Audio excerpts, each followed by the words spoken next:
when I think about what turned me on to the ocean, it has to be growing up in the Cayman Islands. That really, it's impossible not to. But what really got me hooked was diving, and I remember very much the first time I put my head underwater in scuba gear and was able to go submerge, and I just fell in love with the ambience and the colours and the fish, and from then on I was hooked. And as I spent more and more time diving, I guess the thought of a shark definitely crossed my mind, but it became more of a curiosity to see a shark rather than a fear. And I remember I would get kind of frustrated on dives when I wouldn't see the shark, and I'd go look for them and I couldn't find them. And then one day I was on the west wall and I looked below me, and there one was, this perfect, beautiful creature, just so close I could almost touch it, and it just passed me by like I was part of the background. And I remember thinking to myself, you're meant to be scared of this animal. I mean, but I wasn't. I was amazed, and that was the moment I really probably understood for the first time that these animals were something to be treasured and understood and not to be feared, I think.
What do you think of sharks? Scared. Why are sharks scary? Because they have sharp teeth. Oh, that's right. And what is it that makes you scared of a shark? Mainly the fact that I am their prey. ¿Qué pienso de los orioles? I'm gonna come. Huh? You like them or no? No. Why not? Para nada. Why? Do I have to speak in English? You can speak in whatever Actually, language you I want. I don't like sharks. Russian? I'm so scared of sharks. Okay. I am too. I hate sharks. What are we talking about? Sharks. Sharks. I hate sharks. Have I ever seen a shark? No. Not Well, even in... well, I've seen a shark in an aquarium before, but not really in other than a nurse shark, if you count. If I go in the sea, if I go in a swimming pool, sometimes I'm scared there might be a shark in there that's going to eat me. Do you like sharks? Sharks? The animal. No. Why not? They scared me. You still scared of a shark? I mean, because of the childhood? I mean... Absolutely. Yeah, I mean, more recently now, when I go water skiing, I would rather not be in the darker, murky water, so I can see what's around me. Sharks are coming off the back of years and years of bad press. I mean, in truth, right from ancient Greece, there's stories of sailors being attacked and killed by these monstrous animals, and which really isn't necessarily true. And right up through Jaws, and even today, to a certain extent, the way the shark is presented in the media, you only hear of sharks when there's an attack, or when you see footage of them, it's them attacking and snapping the cage, which isn't regular behaviour for a shark at all. And I do believe that a lot of people's fears still to this day come from the way sharks have been presented to us, and still to an extent are presented to this day. These misconceptions about the shark made me more curious about the species. So I headed to South Africa and teamed up with White Shark Projects and their big orange boat in a bid to understand more about these fantastic creatures. So most people are really terrified of sharks, and basically it stemmed probably from the first time that man ever saw a shark. Imagine looking at a creature that's probably twice, if not more, the length of you with big, huge shark teeth. And this progressed over the years. Things like the movie Jaws didn't really help at all. They gave this general stereotype of the shark, that it's very, very big, it's got a lot of teeth. And the media have kept up with this. Every time there's a shark attack, it's all about the size of the shark, the size of the shark's teeth. There was an attack in Fishhook in January, and basically they all said that it was a dinosaur-sized shark, about 8 meters in length. And this obviously wasn't the case. However, you've got to sell newspapers, you've got to sell TV, and the bigger the shark, the more aggressive it is, the more you'll sell. And again, most documentaries, things like that, in the past have all been about the sharks, their teeth, how intimidating, how aggressive they are, how they just want to attack and eat everything that they come in contact with. Gradually now it's beginning to change a little bit. People actually realise that these sharks are actually very beautiful, majestic animals, very graceful, naturally curious in nature, and not at all like these man-eating monsters that they're made out to be.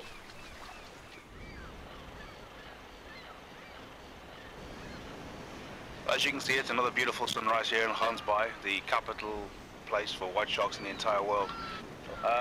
Although we're going to go out and see some fantastic sharks today and they have no natural predators, they are not going to last too much longer because of a slightly advanced chimpanzee called a human. There's no question in anybody that understands the ocean or is interested in the ocean that sharks are in real danger, and I think the numbers are down by 90%, and to be able to interact with a shark, anyone will tell you, is very, very difficult, and you have to offer it some sort of incentive to bring it in close. And there is a bait line here. Maybe one of the guy, Mandla or Maoli, holding this bait line, putting to the sea. When the sharks, we have the sharks, they keeping away with the sharks. The purpose of this bait line is to keep shark close to the boat. Yeah, and we have here a chum drum. We call this here in Woodside, we put the tuna fish, anchovy oil and the seawater. We smash it, that fish, then we mix it together so that we make it like a soup. Then we throw out, we see this green bag here, we throw out that water, so we're forming the chum line on the sea. We call that all the sharks are passing with that chum line. They come through to the boat so that they get this bait line. So we keep that bait line all the time, away with the shark. Básicamente, he salido a nadar con los tiburones casi todos los días por los últimos 8 años de mi vida. Mis amigos creen que soy una persona adicta a la adrenalina, pero bueno, esa es su opinión.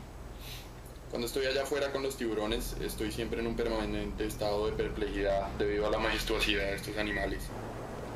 Los problemas de la vida real quedan muy atrás, ya que mi mente está en otro estado cuando estoy en el agua. Es extraño que en una sociedad obsesionada por las estadísticas, la verdad sobre los tiburones sea ignorada y que todavía sean catalogados como monstruos. En el pasado los tiburones mantenían las multitudes alejadas, pero ahora son ellos la razón por las que vienen. Ahora, si los gobiernos no se esfuerzan más para protegerlos, lo único que quedará para ver en este lugar será una manada de focas. Claro, no que a las focas les moleste la idea.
Scared a shark before? all your experiences out here at Dyer Island? I wouldn't say scared. I'd say intrigued, but slightly cautious by them. I mean, they're scary. It's not really scary, but when you're in the cage and they look directly at you face on, that is a bit like, holy shit. It's very intimidating. I thought I'd be too scared to get in the water once we saw a shark, but I went in, didn't want to be a punk, so it was pretty awesome. They're not as bad as I thought they were.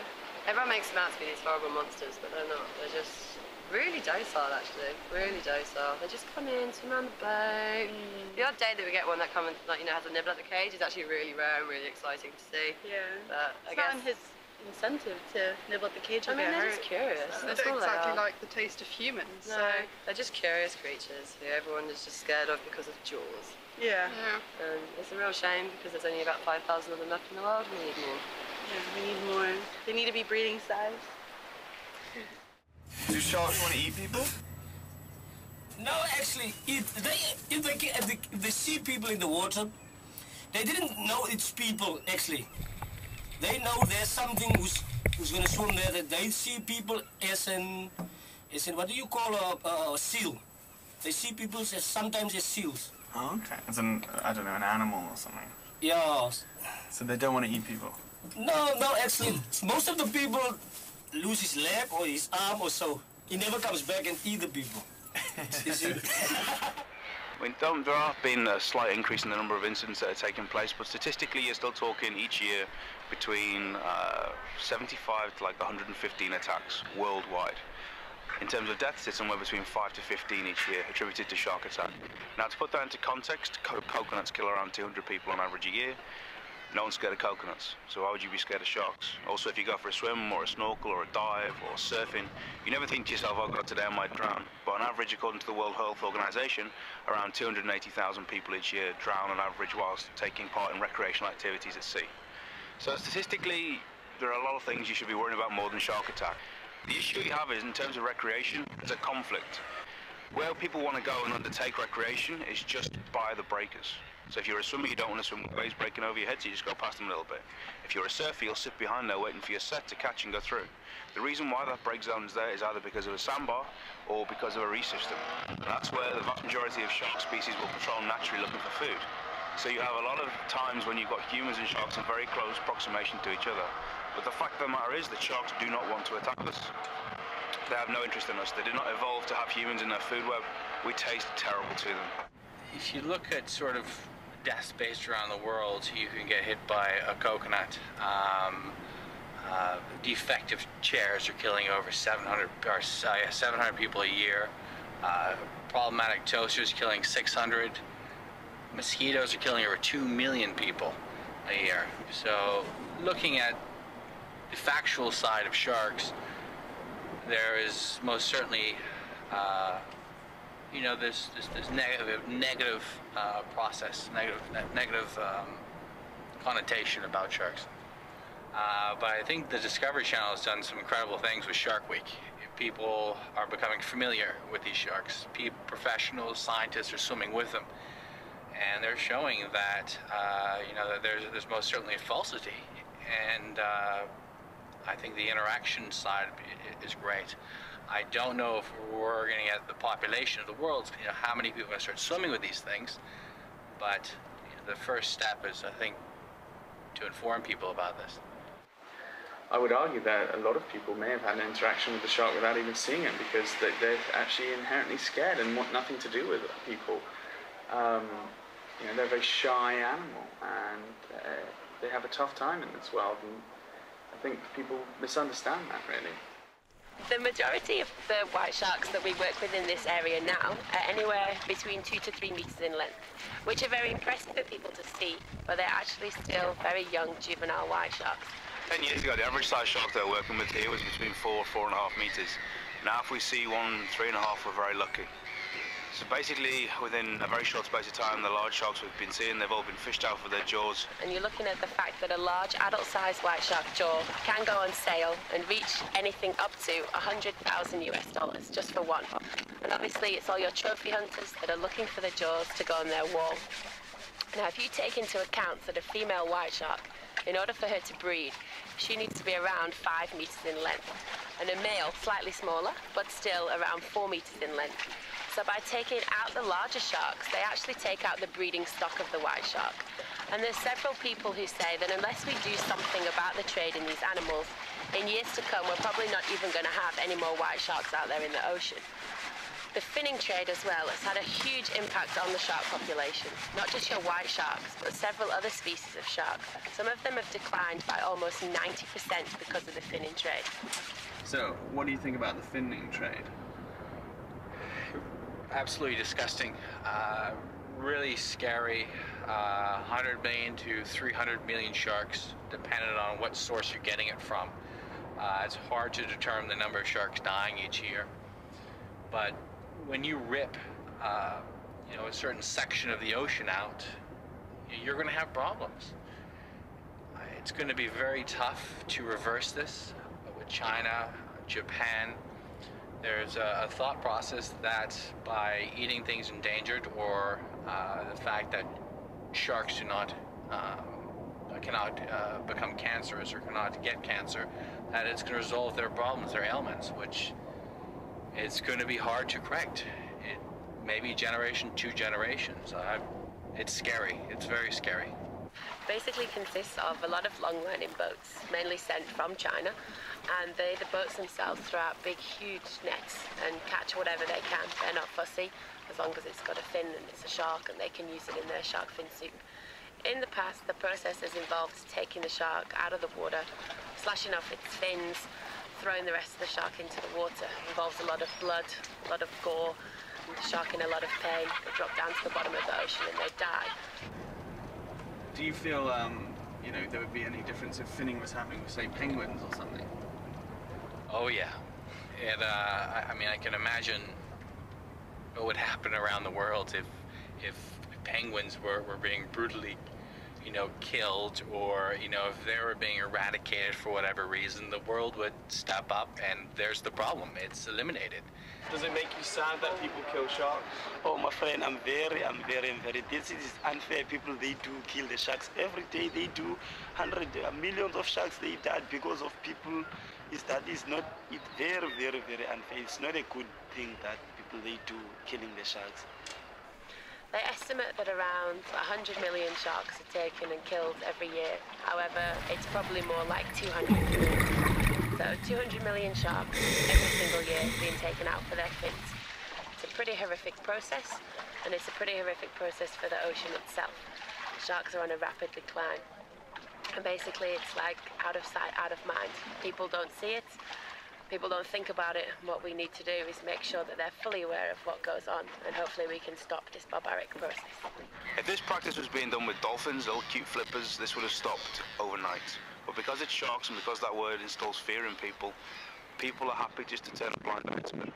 But what they're going to realise is, once they've got rid of their apex predator, every single ecosystem will crash. The oceans cover 70% of our planet, and most of it is a mystery to us. But what we do know is that it is, without a shadow of a doubt, the greatest natural resource that we have, and the sharks are the controlling predator of that resource.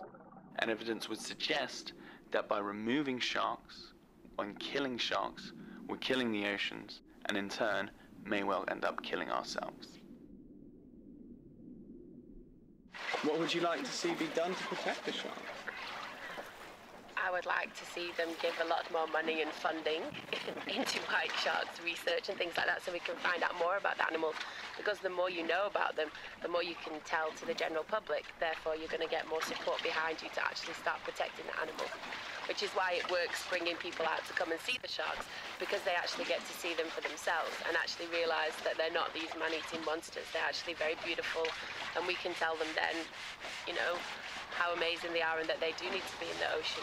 More protection in certain areas, control over fishing so that their food sources are available, and basically education to people.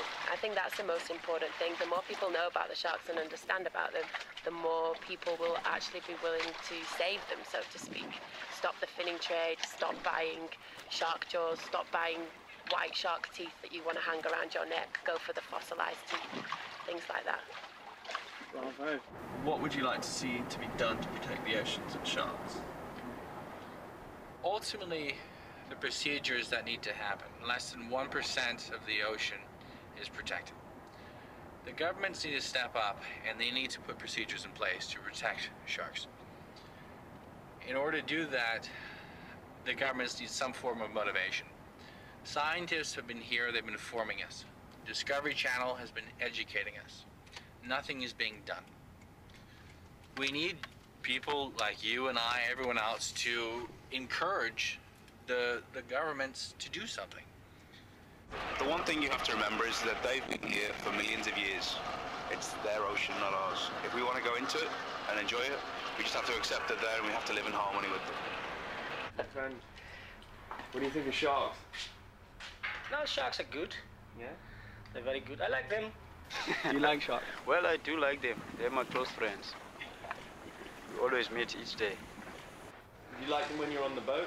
Yeah, definitely. I like them when I'm on a boat. It's beautiful to see them in the water, swimming around the boat and come through the water, bite get the bite line and so on. Like that. That's good. I like it. Do you want to see more protection for sharks? Yeah, I like to see more protection. We think them to protect them to stop people from catching the sharks. Do you think so? It's good. I think so. So what's the solution?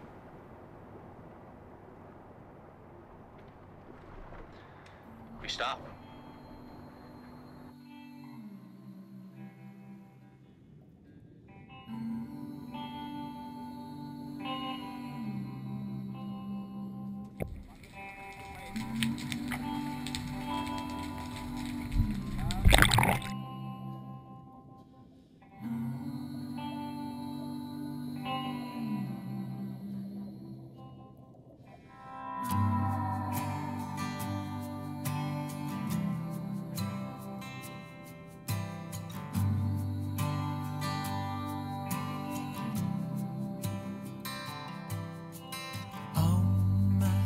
Cheers whittled down to tears.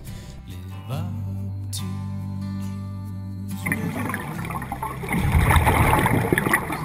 the call I heard was your words when I found you in your blonde hair. Devil man, no, you can't bring me down. I love you. Hell, have you been? What's that sound? We better get out of here, baby. I guess we just have to wake up, baby. I guess we'll just have to wake up.